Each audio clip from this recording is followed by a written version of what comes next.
We are devastated at this verdict. Absolutely devastated. Dumbfounded. We do not understand it. Estas breves pero sentidas palabras resumen el enorme impacto de una decisión judicial en la vida de unos padres que perdieron a su hija. Te invitamos a que te quedes con nosotros hasta el final de este video, donde conocerás los detalles de uno de los casos más estremecedores ocurridos en Estados Unidos, y cuya solución demoró más de una década. El caso de Kara Nichols. Las huellas, los rastros, los indicios y las evidencias ayudan a los investigadores a resolver los crímenes. El pasado de la víctima y del victimario nos ayudan a comprender su comportamiento. Todo esto forma parte del expediente criminal. Y aquí te lo presento. Soy Ángel y te doy la bienvenida a este canal. Antes de empezar con el video, recuerda suscribirte y activar la campanita para que recibas una notificación cada vez que suba algo nuevo. Tampoco se te olvide al terminar dejarnos tu me gusta. Sin nada más que agregar, acompáñame a conocer todos los detalles de este expediente criminal. Kara Nancy Nichols nació el 20 de mayo de 1993. Su padre, Paul Nichols, se describía a sí mismo como hombre de negocios, mientras que la profesión de su madre, Julia Nichols, no ha sido difundida públicamente.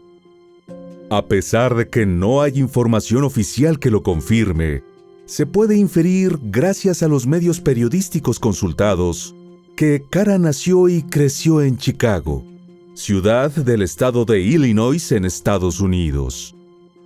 Tenía un hermano mayor, Terrance, a quien llamaban por el diminutivo cariñoso de Terry, y una hermana pequeña cuya identidad se ha mantenido en reserva. Ya que Kara era la hija del medio, sus padres la veían literalmente como el centro de su familia. Pero esta no era la única razón para orbitar a su alrededor. Su carácter e individualidad eran tan únicos que las personas disfrutaban su cercanía. Era una chica extrovertida, llena de energía y con una creatividad desbordante. Tenía una personalidad magnética y dulce, por lo que todos los que la conocieron afirmaron que era imposible no sentirse atraídos hacia ella. Incluso sus profesores se apegaban a ella. Dina Good, quien le dio clases de inglés en el colegio, expresó haberse sentido afortunada por tener la oportunidad de enseñarle a Kara, ya que desde muy pequeña demostró que tenía un gran potencial. Aunque Kara creció siendo una niña feliz, la llegada de la adolescencia trajo consigo muchas dificultades en su vida. Cuando tenía tan solo 13 años, la joven fue atrapada mientras intentaba robar algo de una tienda, por lo que tuvo que cumplir una pena haciendo servicio comunitario. Más adelante, cuando cursaba el segundo año de secundaria, Kara desarrolló un severo cuadro de depresión, a raíz del fallecimiento del perro de la familia. Aunque sus padres intentaron ayudarla y la llevaron a recibir atención psicológica, ella no se mostró dispuesta a colaborar, e incluso se negó a tomar el tratamiento farmacológico que se le había indicado.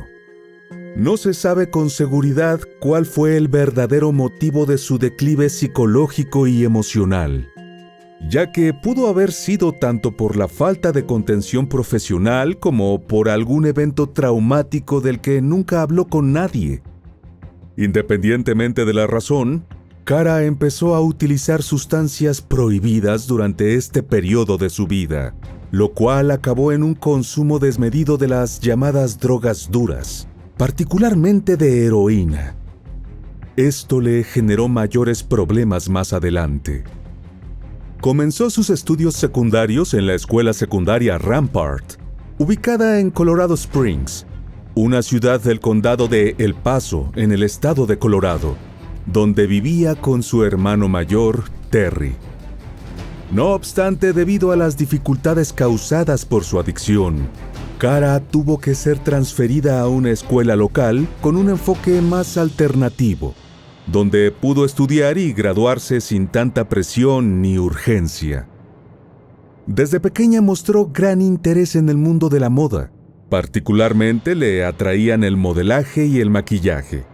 Con eso en mente, tras recibir su diploma de la secundaria, Kara empezó a trabajar para lograr sus sueños. Aunque su dependencia de sustancias le restaba calidad de vida, la jovencita era ambiciosa y se trazaba metas. Por eso, cuando aún no había cumplido los 19 años, consiguió un trabajo como mesera, el cual hacía a la par que el modelaje, principalmente de lencería.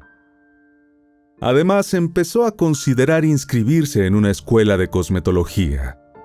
Al no tener conexiones previas dentro del mundo del modelaje, Kara subió su portafolio fotográfico en una página web llamada Model Mayhem, la cual servía como una especie de red social para conectar a fotógrafos y modelos.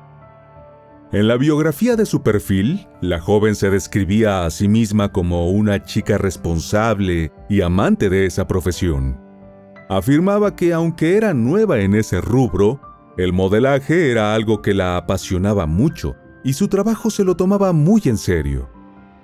Según su madre Julia, el modelaje para su hija era como un escape de la realidad, ya que era casi como si asumiera otra identidad cuando lo hacía. El primer obstáculo para la precoz independencia de Kara sucedió en el año 2012, cerca de la fecha en la que cumplió 19 años. Debido a su consumo de sustancias, tuvo que dejar su trabajo como mesera. Al perder su principal fuente de ingresos, durante el verano de ese mismo año, regresó a la casa familiar en Chicago, Illinois. Al estar nuevamente bajo el cuidado de sus padres, quienes lograron convencerla de conseguir ayuda, Kara ingresó en un centro de rehabilitación para poder vencer sus adicciones. No obstante, su estadía fue corta, ya que poco tiempo después la expulsaron por no seguir las normas del programa. En agosto del 2012, la chica de 19 años decidió regresar a Colorado Springs, donde consiguió alquilar una habitación en una casa compartida en la calle Mission de la comunidad de Cimarron Hills, ubicada en la zona metropolitana de la ciudad. Kara entabló amistades con otras chicas de la zona y también mantenía contacto diario con Terry, su hermano mayor. Un mes después de su regreso a Colorado, específicamente el 9 de octubre del 2012, a las 11:45 de la noche, Terry recibió una llamada telefónica de su hermana, durante la cual ella le informó que tenía que viajar a Denver por un trabajo de modelaje. Terry fue la última persona a la que Kara contactó, ya que luego de esta conversación, la joven desapareció sin dejar rastro. 2 días más tarde, el 11 de octubre, luego de haber intentado comunicarse con ella el día anterior, el preocupado joven se acercó al vecindario de Cimarron Hills. Quería asegurarse de que todo estuviera bien, ya que no era normal haber pasado tanto tiempo sin tener noticias de su hermana. A Terry lo recibieron los compañeros de piso de Kara, Jeremy Schwab y Archie Escobedo, quienes le aseguraron que la chica había salido del domicilio la noche del 9 de octubre en dirección hacia Denver. Poco después, Paul y Julia viajaron hasta Colorado para tratar de dar con el paradero de su hija.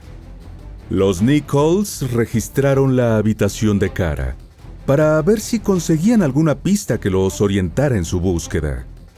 En el dormitorio encontraron su caja de maquillaje, el cargador de su teléfono y $300 en efectivo.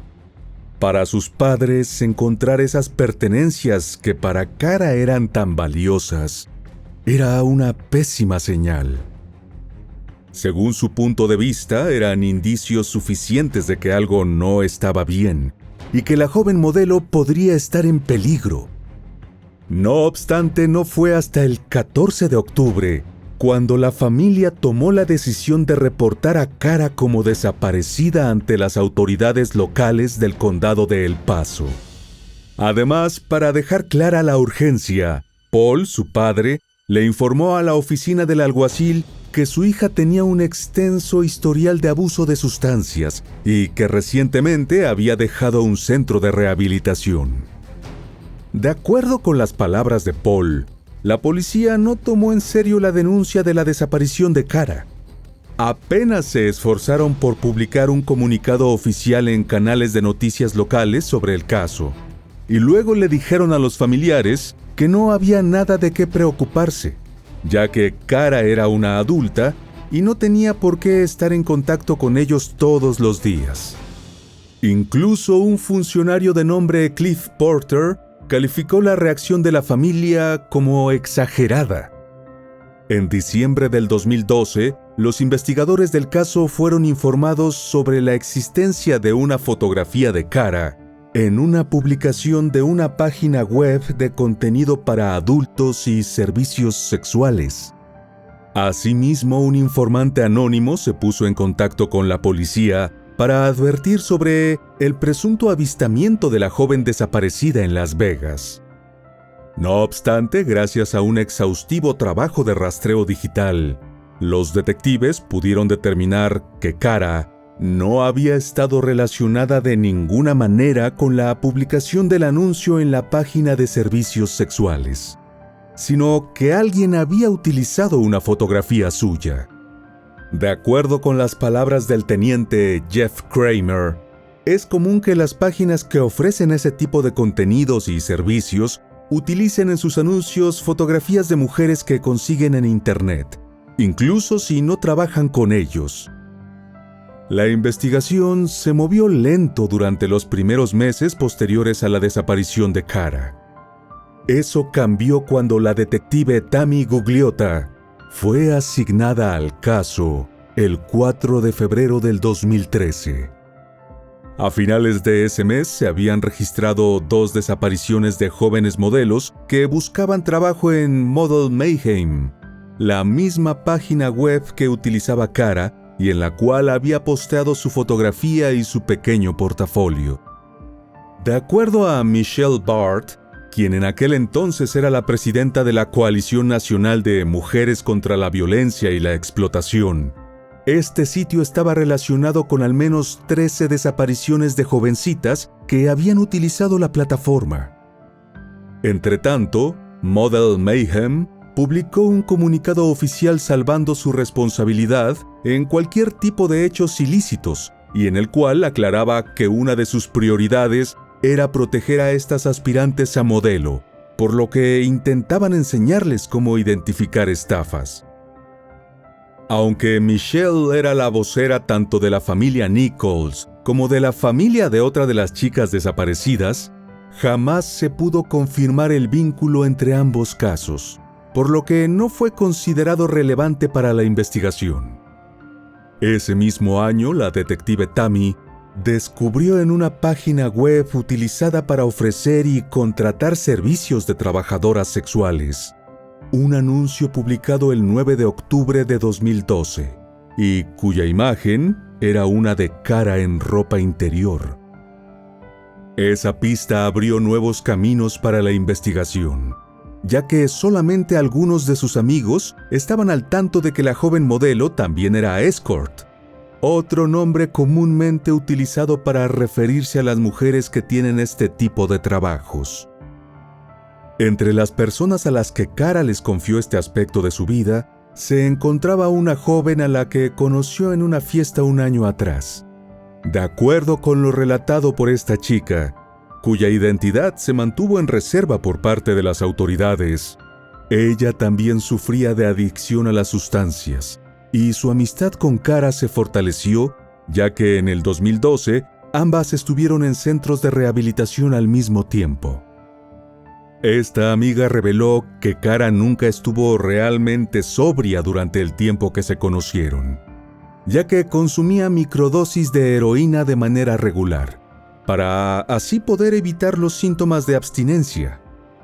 Agregó que ese tipo de práctica era el que permitía que Kara se mantuviera consciente y competente en su día a día. Esa misma informante aseguró que había llevado a Kara a algunos de sus trabajos como dama de compañía para adultos, y añadió que su amiga compraba las drogas con el dinero que hacía durante estos encuentros.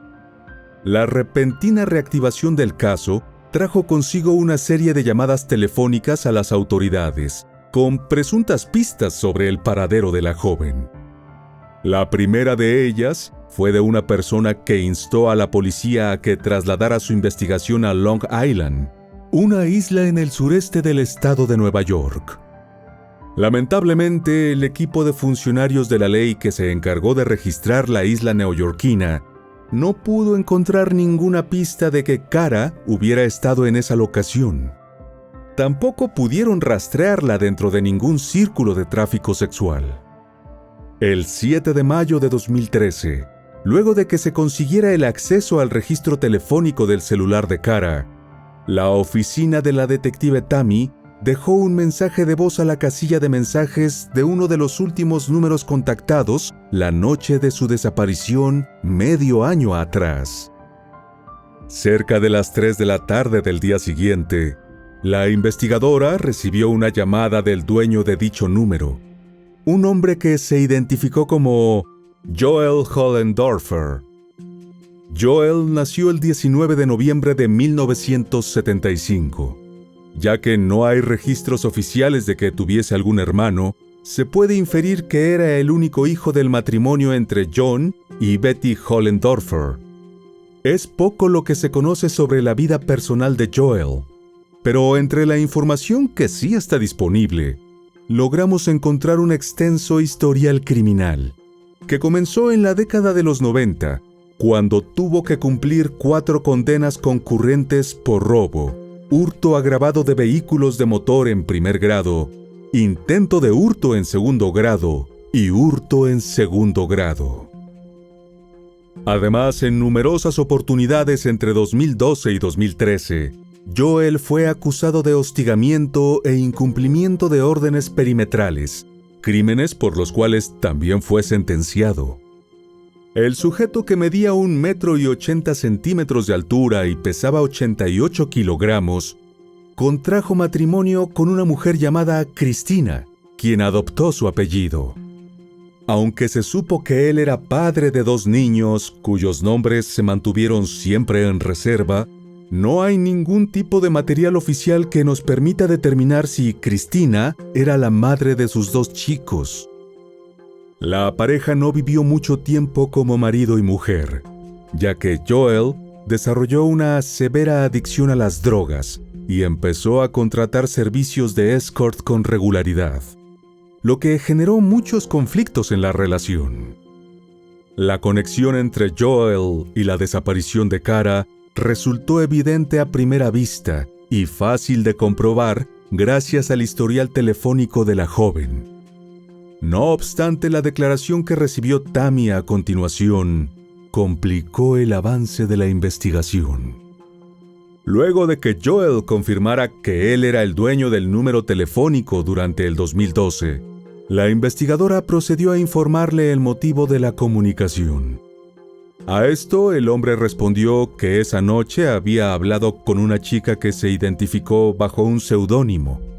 Aseguró que aunque intercambiaron mensajes de texto e incluso llamadas telefónicas por varias horas, nunca pudieron ponerse de acuerdo en un lugar donde encontrarse, por lo que no la llegó a ver en persona. Más adelante se confirmó que Kara trabajaba de meretriz, bajo el seudónimo mencionado por Joel durante la conversación que tuvo con Tammy. La detective decidió seguir esta nueva pista, ya que era la más prometedora que habían hallado hasta ese momento. Poco tiempo después, Tammy logró conseguir en los registros de la oficina del alguacil sobre el Departamento de Vehículos Motorizados de Colorado que Joel había indicado la dirección de su domicilio en Burgess Road. Esto fue confirmado en la base de datos de la oficina del asesor del condado de El Paso, donde aparecían como dueños de la propiedad los padres de Joel, John y Betty. Mark Oldfield, el voluntario de investigación que se encargó de analizar los registros telefónicos del celular de Kara, había sido un oficial de policía de reserva en Santa Clara, ciudad ubicada en el estado de California. Además, Mark también se había desempeñado como gerente de los programas especiales de seguridad para Lockheed Martin, una compañía multinacional de origen estadounidense enfocada en la industria aeroespacial y militar. Adicionalmente, también había recibido entrenamiento en navegación terrestre con el ejército de Estados Unidos. Con todos estos conocimientos adquiridos y gracias al sistema de geolocalización de la empresa telefónica de Kara, Mark fue capaz de construir un mapa con los últimos movimientos registrados desde el 9 de octubre hasta la mañana del día siguiente, justo antes de que se perdiera el rastro del celular. Según los datos obtenidos con este método, Mark pudo ubicar a Kara en la intersección de Goodman y el camino de Black Forest a las 11:33 de la noche. Esta ruta, que era poco habitual en la vida de la joven desaparecida, resultó ser un trayecto frecuente para Joel, ya que era la que lo llevaba a la casa de Burgess Road. Durante este tiempo, la investigadora Tammy también descubrió que en la fecha de su desaparición, la chica había estado pasando el día dentro de su habitación junto con otras dos jóvenes de cabello castaño. Fue en noviembre de 2013 cuando las autoridades lograron identificar y rastrear a una de estas chicas. Aunque su identidad se mantuvo siempre bajo resguardo, se sabe que la joven era originaria de Colorado Springs y colaboró con los investigadores para que pudieran establecer una línea de tiempo de lo sucedido aquel 9 de octubre hasta el momento en el que las tres amigas se separaron. Por otro lado, aunque se cree que la segunda joven pasó varias horas más en compañía de Kara durante ese día, las autoridades de Colorado nunca la pudieron localizar. A pesar de los avances significativos que había logrado y del progreso que representaba la reconstrucción del recorrido hecho por Kara y los últimos contactos que mantuvo antes de desaparecer, poco después Tammy fue reemplazada como la investigadora principal del caso. De ahí en adelante la tarea quedó en manos de un detective que estaba convencido de que Kara había mentido sobre el presunto trabajo de modelaje en Denver, aunque nunca logró probarlo ni tampoco pudo descartarlo por completo. Más pistas sobre el paradero de la joven siguieron apareciendo, aunque ninguna parecía llevarlos por el camino correcto. Era probable que muchas de ellas fueran falsas, dadas con el único propósito de entorpecer la operación de búsqueda. Además, surgieron nuevas publicaciones en la página web de Escorts que, como ya mencionamos anteriormente, utilizaba fotografías de Kara en sus publicaciones. Algunas tenían fecha de varios meses después de la desaparición, y gracias al análisis realizado por expertos policiales, se pudo determinar que la joven no estaba relacionada con ellas. Durante meses la policía viajó por varias ciudades y estados del extenso territorio estadounidense, siguiendo las pocas pistas que habían logrado recolectar en la investigación hasta ese punto. Nada daba resultado. Sin embargo, la labor emprendida por la detective Tammy rindió frutos el 2 de octubre del año 2014, más de un año después del primer contacto con Joel. Tammy finalmente obtuvo la orden de registro para el domicilio de los padres del hombre, la cual se llevó a cabo 13 días después. El equipo que se encargó de realizar la búsqueda estaba conformado por agentes policiales de El Paso, la Oficina de Investigaciones de Colorado, el Laboratorio de Delitos del Departamento de Policía de Colorado Springs, perros policiales entrenados en la detección de restos humanos, y NecroSearch International, una organización multidisciplinaria de voluntarios que se dedica a asistir a las autoridades en la localización de restos humanos y evidencias. Los especialistas utilizaron un radar de penetración terrestre, con lo que pudieron ubicar numerosas zonas en el terreno que parecían haber sido alteradas, Betty, la madre de Joel, acompañó al equipo de búsqueda durante su recorrido, señalando algunos lugares en los que habían enterrado caballos y otros animales desde que los Hollendorfer compraron la propiedad a mediados de la década de los 80. En esta ocasión no se excavó ninguno de los posibles lugares de enterramiento de caballos y animales, pero Betty recomendó a los investigadores que registraran otro de los domicilios a los que tenía acceso Joel, ubicado en el camino de Green Acres. La propia madre de Joel se puso en contacto con los propietarios del sitio, quienes permitieron a las autoridades registrar el inmueble. Esta segunda búsqueda se realizó entre el 21 y el 22 de octubre de 2014. Ese día los expertos policiales colocaron 4 perros sabuesos en cada una de las 4 esquinas de la propiedad, y una vez que fueron liberados, cada uno de ellos se dirigió exactamente al mismo lugar. Un área que parecía haber sido excavada recientemente y con las proporciones aproximadas de una tumba para una persona. Sin embargo, no se encontraron restos humanos escondidos ahí. El día en que comenzó el registro en el domicilio de Green Acres, Joel fue interrogado por Tammy. Durante esta conversación, la cual fue grabada, el hombre confirmó que sí había hablado con Kara en octubre de 2012. Sin embargo, hubo un cambio en su testimonio. En este nuevo diálogo con la detective, confesó que había acordado encontrarse con la chica junto a un restaurante llamado Waffle House, pero según dijo, ella jamás se presentó. Además, añadió que sus encuentros regulares con trabajadoras sexuales y su adicción a las drogas habían sido las razones principales por las cuales terminó su matrimonio con Christina. La detective Tammy estudiaba atentamente las reacciones del hombre y le explicó que habían estudiado los movimientos de Kara esa noche, gracias a la geolocalización de su línea telefónica. Él se puso más atento, y entonces ella también le reveló que el último registro de la ubicación de la jovencita había sido a 1 minuto de distancia del domicilio de los padres del propio Joel.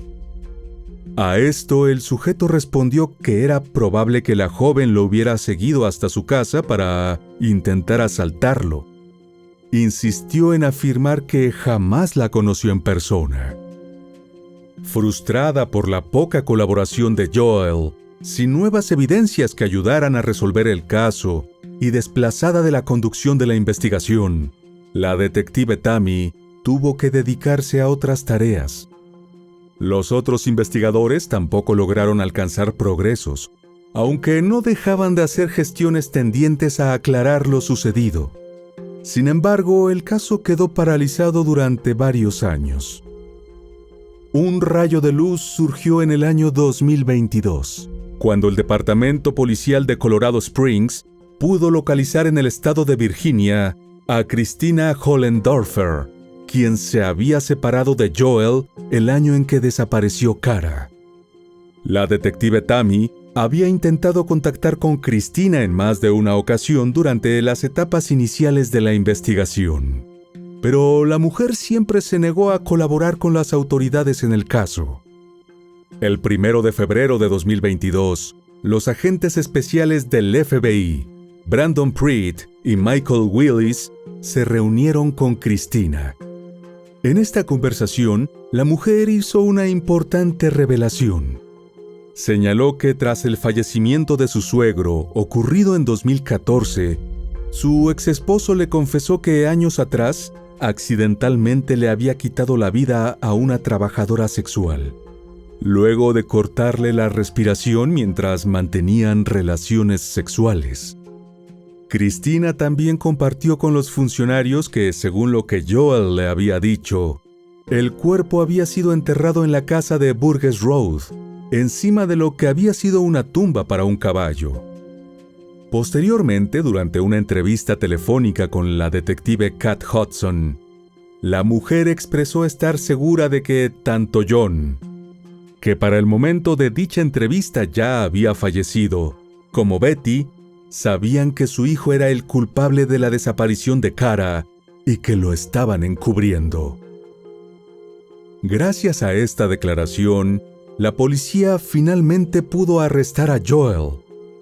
Luego de ser trasladado a la oficina del alguacil, donde fue informado sobre sus derechos, Joel se reunió con el detective Pat Gallagher y el investigador criminal civil Brig Barker. Durante este interrogatorio, los investigadores le presentaron al hombre imágenes aéreas del terreno de sus padres y le pidieron que señalara en qué partes estaban ubicadas las tumbas de los animales. Al ser interrogado sobre una ubicación específica, la cual fue nombrada como Sitio GPR 03, en el informe de NecroSearch International, Joel aseguró que no había nada enterrado ahí. Una semana después, cuando los investigadores interrogaron a Betty, la mujer contradijo totalmente lo dicho por su hijo en torno al sitio. Al igual que hicieron con Joel, los investigadores le mostraron a la mujer la imagen aérea de su propiedad y le pidieron que marcara los lugares en donde habían sido enterrados los caballos y demás mascotas. Betty identificó la tumba de Milo, su caballo favorito, la cual se encontraba en el sitio GPR 03. Inmediatamente las autoridades se pusieron en marcha, por fin, para develar el misterio de la desaparición de Kara. Un equipo compuesto por voluntarios y agentes del FBI inició una nueva búsqueda en el terreno de los Hollendorfer. Esta vez la excavación se hizo directamente donde se suponía que tenía que estar enterrado el caballo de Betty. Menos de 1 metro por debajo de la superficie, se toparon con restos humanos, los cuales fueron retirados cuidadosamente y enviados al equipo de expertos forenses para proceder a la identificación. Más adelante se confirmó que pertenecían a Kara. En el informe de la autopsia, se determinó que tanto su cerebro como su hígado y distintos tejidos musculares sufrieron un daño importante debido a una posible sobredosis de heroína. Debido al avanzado estado de descomposición del cuerpo, los médicos forenses no pudieron definir con exactitud la causa de su fallecimiento, por lo que se basaron en la declaración suministrada por Cristina días atrás para escribir el informe oficial. Joel fue arrestado al instante bajo los cargos de asesinato en segundo grado y manipulación de evidencia física, considerados como delitos graves de clase 2 y 6 respectivamente. La fianza que se estableció para ser liberado de la cárcel del condado de El Paso era de más de $1 millón. En la audiencia preliminar que se llevó a cabo el 27 de noviembre de 2022, la abogada defensora Jennifer Cox argumentó que el fallecimiento de Kara había sido simplemente un accidente ocurrido en medio de un encuentro sexual consensuado, durante el cual se consumieron drogas. También aseguró que el miedo fue lo que llevó a su cliente a ocultar el cuerpo en el jardín trasero de su vivienda, y que jamás tuvo la intención de que la joven falleciera. La respuesta de la fiscalía a las palabras de la abogada estuvo basada en la declaración de la detective Tammy Gugliotta, quien aseguró que, según la joven que pasó la tarde con Kara el 9 de octubre del 2012, la modelo había consumido las pocas drogas que le quedaban horas antes de su encuentro con Joel. Sobre esa base, para la fiscalía resultaba poco creíble que una sobredosis hubiera sido la principal causa del deceso de la jovencita. En consecuencia, la única explicación lógica era que el imputado le había quitado la vida con sus propias manos. Al finalizar la audiencia, William Bain, el juez asignado al caso, determinó que había evidencia suficiente para elevar el caso a juicio. También determinó que Joel permaneciera recluido en la cárcel del condado de El Paso sin la posibilidad de optar por una fianza. La audiencia de la lectura de cargos se aplazó en distintas ocasiones, a causa de tácticas dilatorias de la abogada de la defensa del imputado, cuya intención era ganar la mayor cantidad de tiempo para Joel antes de que comenzara oficialmente el juicio. Como parte de esta estrategia, la abogada Jennifer decidió no presentar ninguna declaración en enero, fecha en la que se había pautado la primera reunión entre la fiscalía y la defensa. Un mes después, la letrada se paró frente a la corte y declaró a su cliente inocente de todos los cargos. Además, solicitó al juez William y a la fiscalía que se estableciera el inicio del juicio para el 12 de junio de 2023. 3 meses después, en mayo, la fiscalía y la defensa celebraron una reunión, durante la cual se discutió la selección del jurado y la posibilidad de ampliar la cobertura mediática del juicio. Uno de los abogados pertenecientes al equipo legal de Joel, Michael Bowman, objetó con vehemencia esta solicitud, ya que, según su punto de vista, si se realizaban transmisiones en vivo en redes sociales, podrían llegar a perjudicar o influir en el desarrollo del juicio. Bajo el argumento de que ya había pasado mucho tiempo desde el suceso, los defensores del imputado también le informaron al juez sobre su intención de anular el cargo por manipulación de evidencia física. Finalmente, el 10 de junio de 2023, y luego de más de 10 años de espera, se dio por iniciado el juicio por la desaparición y posterior deceso de Kara Nichols. La fiscalía abrió la sesión de manera impactante, al mostrar un retrato de la víctima durante su graduación de la escuela secundaria, seguida de fotos de las bolsas de basura donde fue encontrado su cuerpo. En su argumento de apertura, la fiscal Cristina Perroni enfatizó que las acciones de Joel eran el verdadero foco del juicio y recordó al jurado que no se debían cuestionar las acciones de Kara. El abogado Eli Hostcher, quien se encargó de presentar el argumento inicial de la defensa, no intentó negar que Joel estuviera involucrado en el fallecimiento de la joven de 19 años, pero resaltó las palabras de la exesposa del imputado, quien afirmó que había sido un accidente. Entre los 14 testigos que participaron en el juicio, estuvieron los compañeros de casa de Kara, Jeremy y Archie, sus padres y su hermano mayor, así como su exnovio Jeremy Rodríguez. La fiscalía convocó a amigos de la víctima, al igual que a distintos hombres que hablaron con la joven para contratar sus servicios de escort. Todos ellos aseguraron no haber podido concretar un encuentro con Kara. También tomó la palabra la detective Tammy, quien describió detalladamente toda su investigación, y Cristina, la expareja del acusado. Durante su testimonio, Cristina brindó una declaración con mayor profundidad sobre su relación y, sobre todo, detalló la confesión que Joel le hizo en 2014. La mujer explicó que su matrimonio fue inestable durante muchos años, terminando y volviendo intermitentemente, hasta que en el 2012 finalmente firmaron los papeles de divorcio. Sin embargo, 2 años después la pareja volvió a estar junta. Ese año, tras la repentina defunción del padre de Joel, el hombre llevó a Cristina en su camioneta a una gasolinera cercana de la granja de su familia en la zona de Black Forest. Estando ahí, no solo confesó que le quitó la vida a Kara, también le dijo a su pareja que le había contado lo ocurrido a su padre, pues pensó que le debía esa explicación luego que las autoridades inspeccionaron la propiedad familiar en busca de rastros de la jovencita desaparecida. Joel también expresó que se sentía responsable por el fallecimiento de su padre, ya que estaba seguro de que su confesión le había causado el inesperado infarto por el que su corazón se detuvo. Cristina, quien afirmó que no creyó en el relato, nunca volvió a hablar sobre el tema hasta casi una década más tarde, cuando la contactaron los investigadores. Otro de los testimonios importantes fue el del doctor Leon Kelly, quien se encargó de realizar la autopsia.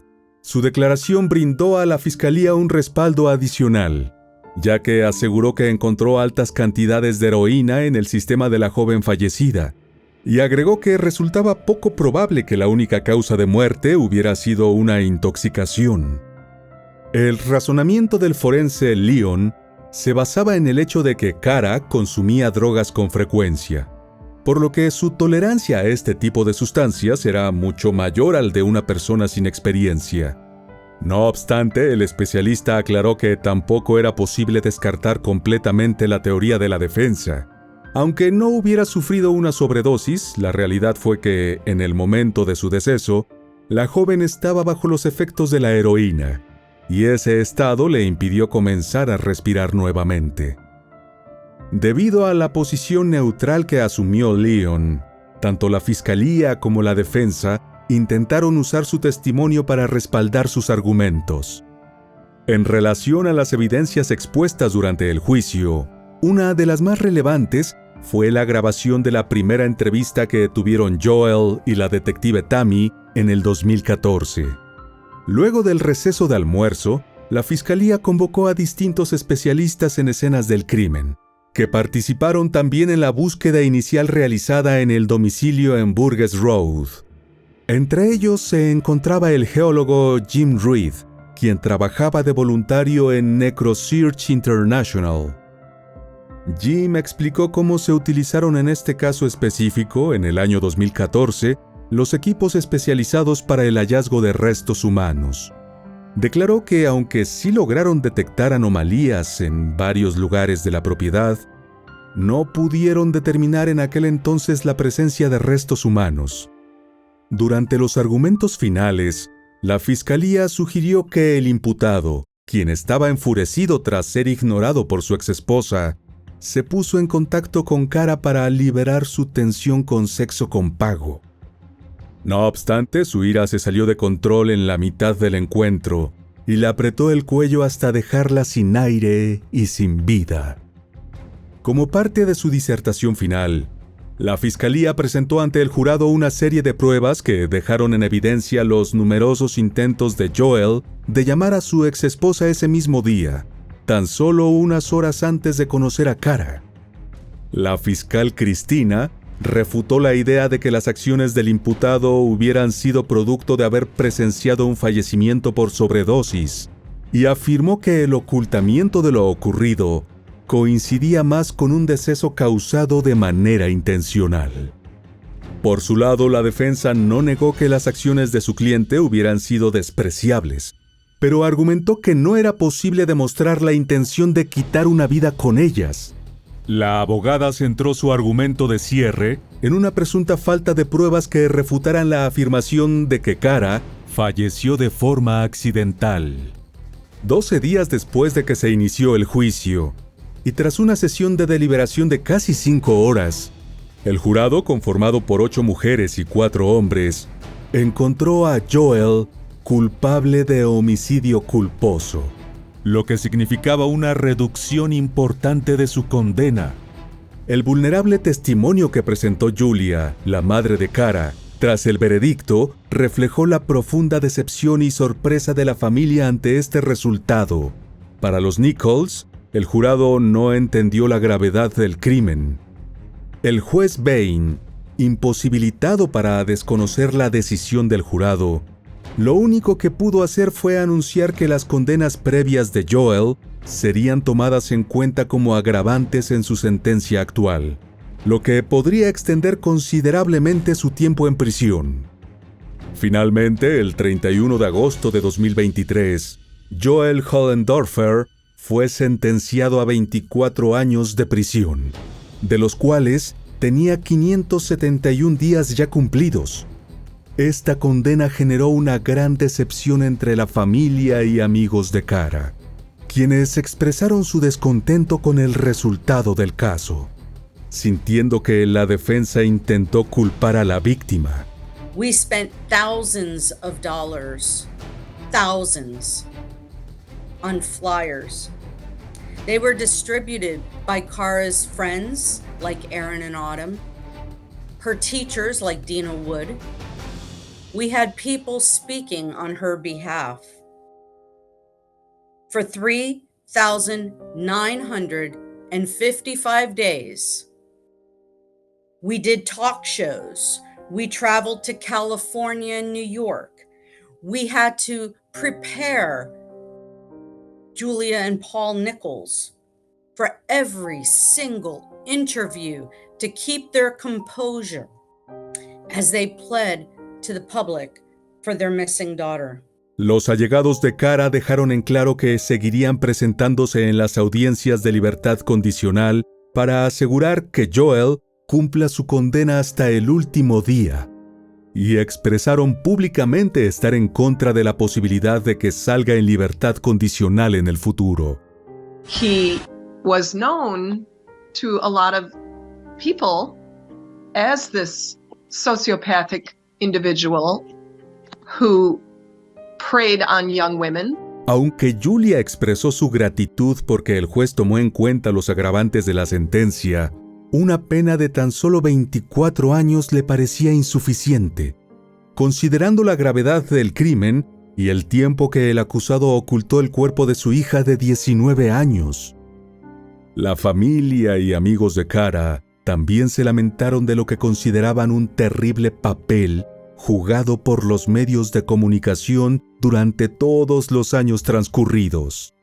Llamaron a la reflexión señalando que, en lugar de reconocerla como la joven feliz y dulce que fue la víctima de un crimen espantoso, la pintaban como una trabajadora sexual cualquiera y adicta. Además, señalaron que en última instancia, no por tener ese oficio merecía que le quitaran la vida y ocultaran su cuerpo, causando tanto dolor a sus allegados. Otro de los que habló ante los medios fue un detective de la oficina del alguacil del condado de El Paso, quien describió el impacto emocional que dejó en él y en su equipo la trágica experiencia de desenterrar los restos de Cara luego de 10 años de haber estado ocultos bajo tierra.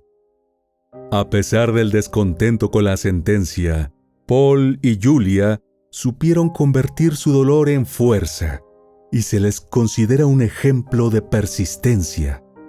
A través de su colaboración con la Coalición Nacional de Mujeres contra la Violencia y la Explotación, se han asegurado de mantener viva la memoria de Cara, para que su historia jamás sea olvidada.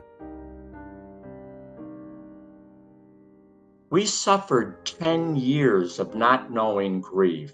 All the while, the murderer, Joel Hollendorfer, his mother, father, and his ex-wife all knew about the crime, but did nothing to ease our pain. This is an outrage. Y bueno, querido oyente, hasta aquí el caso de hoy. Te espero en otra entrega para que juntos analicemos todos los detalles de los más terribles crímenes de la historia. Nos vemos hasta el otro expediente criminal. ¡Adiós!